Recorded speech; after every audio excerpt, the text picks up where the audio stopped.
네, 묵상 간증 염려하지 말라입니다. 작은 사업체를 운영하는 저는 얼마 전 거래처에 납품한 물건에 하자가 발생했다는 연락을 받았습니다. 그동안 그 제품 때문에 큰 문제가 발생한 적이 없었고 납품 전에 문제가 될 만한 점을 충분히 설명했기에 저는 그 연락을 받고 무척 당황스러웠습니다. 게다가 그동안 저희와 소통하며 일을 추진해온 현장 소장이 갑작스럽게 퇴사하는 바람에 납품업자인 저와 시공업자가 모든 책임을 지게 되었습니다. 결국 재시공을 하기로 결정되었는데 수천만 원의 비용이 들고 시간이 지연됨에 따라 제게 있는 빚이 점점 어두워졌습니다. 저는 이전에 사업을 실패한 적이 있어서 이런 억울한 비용 지급을 용납할 수 없었습니다. 그래서 법적인 조치를 생각하기도 했습니다. 그러나 교회치들이 저마다 자신이 겪은 사건과 그것을 말씀을 해석한 일을 나눠주고 기도해준 덕분에 제 속에 분노와 혈기가 힘을 잃어 마음을 접을 수 있었습니다. 이후 저는 100% 오르신 하나님을 인정하고자 큐티와 예배 공동체 모임에 집중했습니다.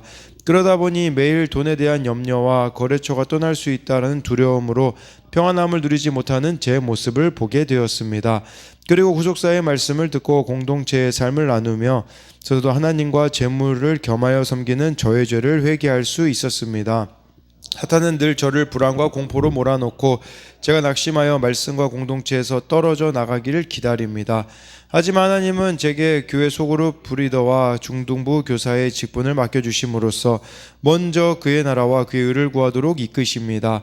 아직 사업장의 문제가 해결되지 않아 여전히 염려하고 있지만 내일을 위하여 염려하지 말라. 한날의 괴로움은 그날로 족하니라고 하신 주의 말씀에 아멘으로 순종하여 평안을 누릴 수 있기를 기도합니다. 적용하기입니다. 사업장의 문제를 혼자 걱정하지 말고 교회 공동체에 잘 나누며 묻겠습니다. 가족을 객관적으로 바라보며 모든 것을 돈으로 보상하려고 하지 않겠습니다. 네, 이런 염려와 또 불안의 사건이 오게 되어지잖아요. 근데 오늘 말씀에도 한날의 괴로움은 그날로 족하다라는 게 한날의 괴로움이라는 건 존재한다라는 뜻입니다. 이게 뭐 괴로움이 아예 없다라는 말이 아닌데 중요한 거는 33절처럼 그의 나라와 그의 의를 구하는 방식으로 이분이 선택하신 방식이 공동체에 묻고 예배와 말씀 묵상에 집중하였을 때 이렇게 해결되는 것을 보게 되어지는 것이겠죠. 네, 오늘은 마태복음 6장 19절부터 34절까지인데요. 34절에 보니까 이 19절에 보니까 너희를 위하여 보물을 땅에 쌓아두지 말라. 거기는 좀과 동록이 해하며 도둑이 구멍을 뚫고 도둑질 하느니라. 이 바로 앞에 내용이 어떤 내용이었습니까? 구제는 어떻게 해야 되는지, 기도는 어떻게 해야 되는지, 금식은 어떻게 해야 되는지라고 말씀하시면서 그러면서 이제 19절이 나와요. 보물을 땅에 쌓아두지 말라라는 것은요, 구제, 기도, 금식도 내 보물 쌓기 위해서 하니까 그런 보물 쌓기는 그만두라고 말씀하시는 거죠. 그래서 너희를 위하여 보물을 땅에 쌓아두지 말라. 그러니까 육적인 욕망을 위하여 쌓아두는 것은 당장 그만두라라고 이렇게 예수님이 말씀해 주고 있어요. 뭘 말하겠습니까? 신앙이라고 잘 포장해 두지만 사실은 신앙이 아니라 나의 야망을 위하여서 하는 일들이 우리들 가운데 너무나도 많이 있다라는 거예요. 우리가 흔히 열심, 열정이라고 하죠. 그러나 이게 내가 목적이 될 때 그것은 다 소용이 없는 것이겠죠. 이렇게 땅에다가 보물을 쌓아 두잖아요. 그러면 좀과 동록이 해하고 도둑이, 도둑이 우리나라 말 성경은 이렇게 단수로 되어 있는데요. 원어로 보면 도둑들이라고 되어 있습니다. 그러니까 결국은 다 살아 없어질 수밖에 없는 거죠. 이 땅에 보물을 쌓아 두는 것은요, 영적인 일에는 우리가 관심이 없고 땅의 일에만 집착하는 것이라고 볼 수가 있습니다. 그래서 이것에 대한 적용 질문은 요즘 내 마음이 가장 먼저 가장 많이 향하고 있는 곳은 어디입니까? 20절 말씀을 보면요. 오직 너희를 위하여 보물을 하늘에 쌓아두라. 거기는 좀이나 동록이 하지 못하며 도둑이 구멍을 뚫지도 못하고 도둑질도 못하느니라 라고 해서요, 땅에 보물을 쌓아두면 내가 지킬 수가 없어요. 그러나 하늘에 쌓아두면 지킬 수가 있다라는 것이겠죠. 그래서 근데 여러분, 우리가 이걸 어떻게 아냐? 내가 땅의 보물을 쌓았는지 하늘의 보물을 쌓았는지는요, 사건이 오면 알게 됩니다.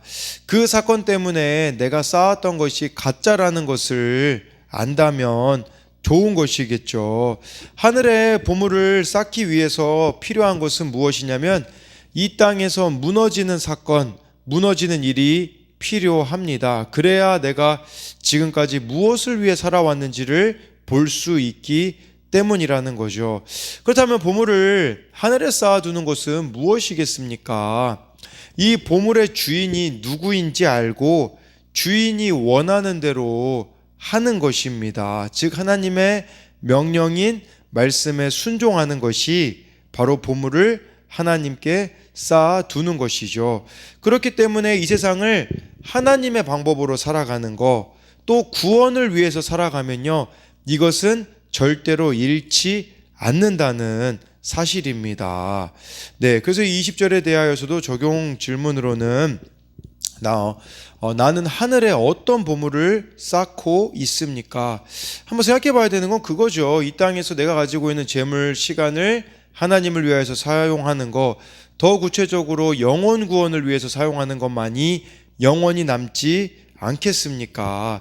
네, 21절에요. 내 보물이 있는 그곳에는 내 마음도 있느니라 라고 이렇게 말씀해 주고 있는데, 무엇을 여러분들이 보물로 삼고 있느냐에 따라서 삶의 방향이 정해진다라는 것을 말씀해 주고 있습니다. 그래서 실제로 땅 위에 재물을 쌓아두는 사람은 하늘에 계신 아버지의 뜻보다는 세상 일에 더 많은 관심과 노력을 기울일 수밖에 없는 것이겠죠.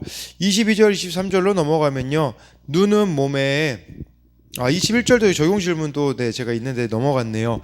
주로 무엇을 보고 무엇을 듣고 무엇을 마음에 품고 살아가고 있습니까? 또 무엇을 여러분들의 보물로 여기고 있습니까? 네. 그러면서 22절, 23절에요. 눈은 몸의 등불이니 그러므로 내 눈이 성하면 온몸이 밝을 것이요. 23절에 눈이 나쁘면 온몸이 어두울 것이니 그러므로 내게 있는 빛이 어두우면 그 어둠이 얼마나 더하겠느냐. 22절에 눈이 성하면 온몸이 밝을 거라고 하는데요, 이 성하다라는 그 헬라어는 하플루스라는 단어거든요. 건강한 눈 상태를 가리키는데 이 단어가요, 한 방향에 단순한이라는 뜻도 있어요. 그러니까 한쪽을 본다라는 의미가 있거든요. 이건 뭘 말하겠습니까? 한쪽만을 본다라는 뜻이에요. 즉 두 마음을 품는 것과는 반대 개념으로 온 마음을 다하여 하나님을 향하는 것이에요. 하나님만을 향하는 눈으로 살아가니 어떤 일이 벌어지게 되겠습니까? 이렇게 하나님만을 향하는 눈은 타인을 위해 너그럽게 베푸는 것이죠. 그러니까 우리의 눈이 시선이 분산되지 않고 하나님께만 향하면 하나님의 성품 또 긍휼을 다른 사람에 베푸는 행동으로 나타나게 되어 있다라는 것입니다. 그런데 반대로 23절에 눈이 나쁘면, 이걸 원어로 보면요, 악한 눈으로 되어 있어요. 악한 눈, 나쁜 눈으로 되어 있거든요. 그러니까 탐심으로 남의 막 소유를 쳐다보는 눈, 남을 저주하고 시기하는 눈이라고 볼 수 있거든요. 이 악한 눈을 가진 사람은 자신의 필요에만 관심을 두기 때문에 인색합니다. 네, 타인에게 베풀지 못하는 이기적인 행동을 보인다라는 것을 말씀해주고 있는 것이죠. 그러니까 우리가 영적인 눈이 어두워 하나님 외에 다른 것을 주인으로 착각하면 이처럼 그 삶은 어두워질 수밖에 없는 것을 말씀해주고 있는 것입니다. 그래서요, 22절, 23절에 대한 적용 질문으로는 어떤 눈, 어떤 가치관으로 세상과 사람을 보고 있습니까? 구원을 위해 정말 중요한 것을 분별하는 눈을 가졌습니까? 또 한 가지는 성한 눈인 하나님 나라의 가치관을 가지기 위해 날마다 성경을 읽고 묵상하고 있습니까? 어제 어느 청년하고 이렇게 말씀 양육을 하는데 그런 이야기를 하더라고요. 말씀을 몰랐을 때, 또 말씀 양육을 받지 않았을 때는 분별이 안 되었다고 하더라고요. 그런데 이제 말씀을 알아가다 보니까 해야 될 것과 하지 말아야 되는 것을 분별하는 눈을 가졌다라는 이야기를 들었거든요. 마찬가지로 여러분, 우리가 이 성한 눈을 갖는 거, 말씀 없이는 불가능하다라는 거. 또 어제 어느 청년이 그런 얘기를 하더라고요. 예전에는 자기가 이렇게 멈출 줄을 몰랐는데 이제는 말씀이 있기 때문에 브레이크가 달린 것 같다라는 또 이야기를 이렇게 하는 것처럼, 말씀만이 바로 이렇게 우리를 바른 길로 인도한다라는 것입니다. 24절에 한 사람의 두 주인을 섬기지 못할 것이니 혹 이를 미워하고 저를 사랑하거나 혹 이를 중히 여기고 저를 경히 여김이라. 너희가 하나님과 재물을 겸하여 섬기지 못하느니라 라고 말씀해 주고 있습니다. 여러분, 이 22절 23절 눈이 밝을 것이요 눈이 나쁘면 어두울 게, 이 근거가 24절이에요. 두 주인을 섬기면요, 그게 이미 악한 눈으로 우리가 되어서 살아간다라는 것을 말씀해 주고 있는 것인데, 여기서 하나님과 경쟁하는 다른 주인이요, 바로 맘몬입니다. 이 맘몬이라는 단어는 라틴어예요. 그래서 우리의 눈과 마음을 하나님께 고정하지 못하다면 하나님을 주인으로 모셔야 할 자리에 재물이 들어오게 되어지는 것이죠. 그래서 24절에 내가 하나님보다 더 섬기며 사랑하는 것은 무엇이겠습니까? 여러분, 근데요, 중요한 것은 이 재물이 주인이 되잖아요. 그러면 어떤 삶이 되어지냐? 25절에 나와 있거든요. 그러므로 내가 너에게 이르노니 목숨을 위하여 무엇을 먹을까 무엇을 마실까 몸을 위하여 무엇을 입을까 염려하지 말라. 목숨이 음식보다 중하지 아니하며 몸이 의복보다 중하지 아니하냐. 여러분들의 삶의 주인이 재물이 되잖아요. 염려가 반드시 따라오게 될 거라는 뜻입니다. 염려가 따라온다. 부자는 부자대로 염려하게 될 거예요. 이거 내가 더 투자해야 되는 거 아니야? 라고 되겠죠. 가난한 자는 또 가난한 자로 또 염려하게 되어질 거라는 것이죠. 근데요, 제가 염려라는 단어를 찾아보니까요, 이거는 염려는 찢다, 분열하다라는 뜻도 가지고 있더라고요. 우리가 염려를 가지고 있기 때문에 다 찢고 분열해버리는 것이에요. 가족에 대한 염려가 있기 때문에 찢어버리는, 이혼을 그렇게 해버리는 게 아니겠습니까? 그러니까 우리의 주인이 주님이 되지 않기 때문에 다 분열하고 찢겨질 수밖에 없는 거죠. 근데 제일 중요한 거는 내 마음이 찢어지기 때문에 사실은 다른 것도 다 찢어지는 것이라고 볼 수가 있는 겁니다.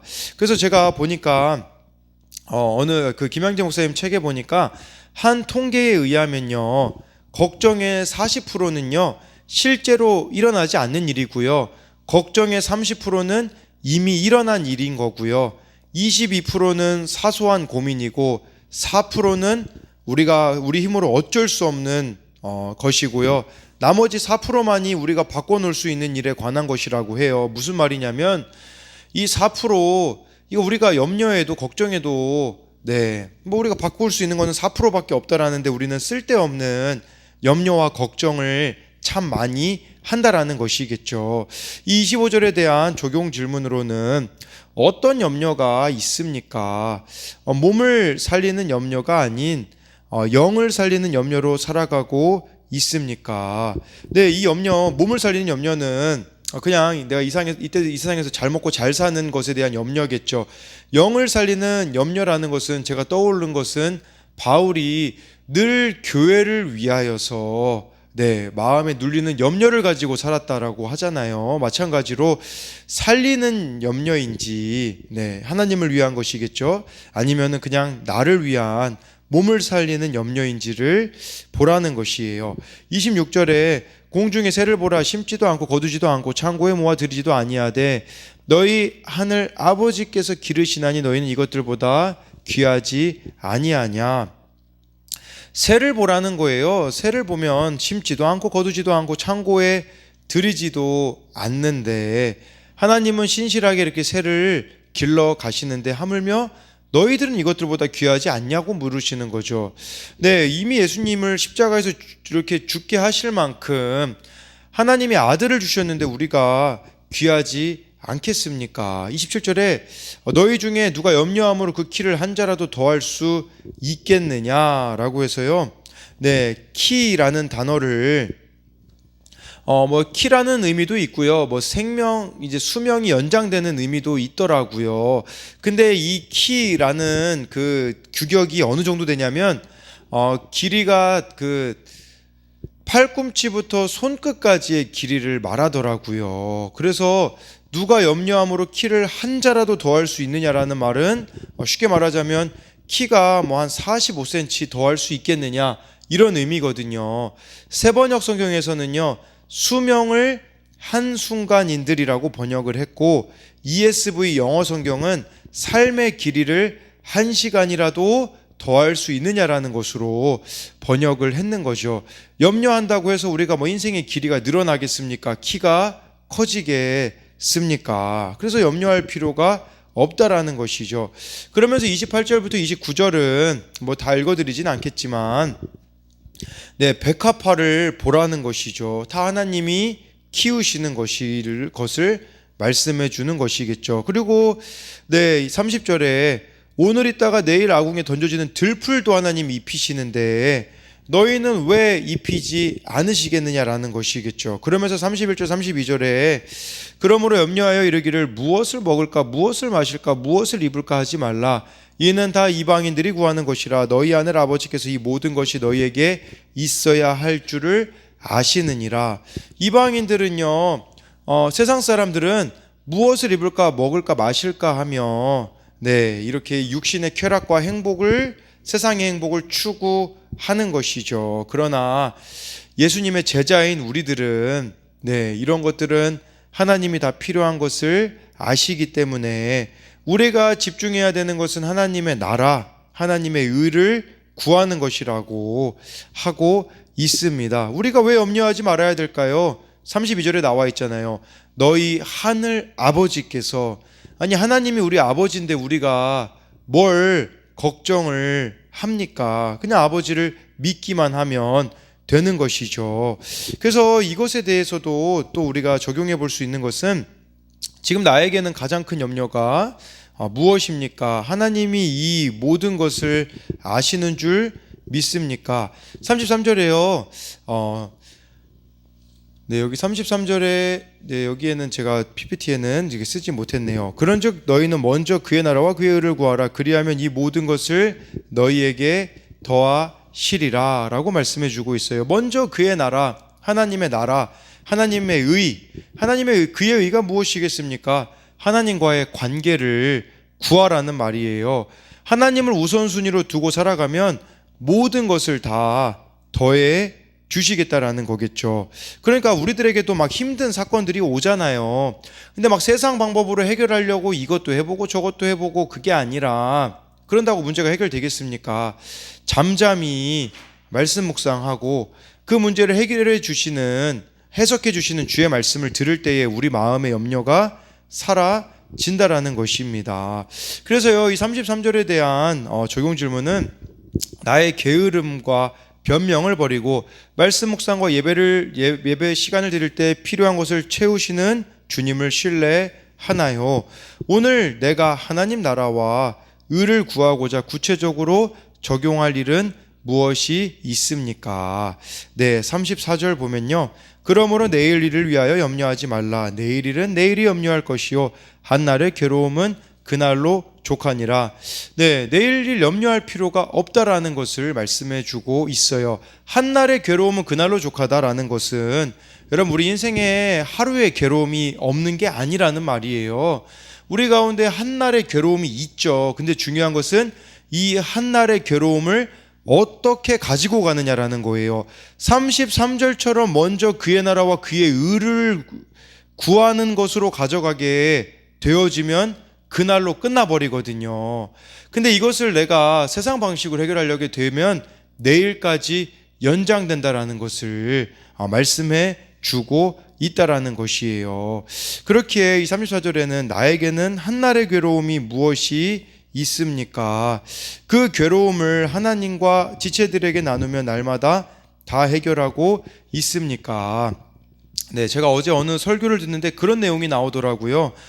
예전에 그 이재철 목사님이 주님의 교회를 사임하고, 네, 이제 그 스위스에 있는 제네바 한인교회로 이제 갔어요. 근데 제네바 한인교회는 가족들이 갈 수가 없어요. 왜냐하면 재정적으로 지원을 해줄 수가 없어가지고. 그래서 이재철 목사님이 혼자 2년 동안 갔는데, 근데 이제 설거지를 하다가 갑자기 고무장갑이 이렇게 구멍이 났는데, 스위스에서는 막 이걸 사러 가려면 막 20분, 30분 차를 타고 가야 되기 때문에 우리나라처럼 뭐 편의점이 있는 게 아니었는데요.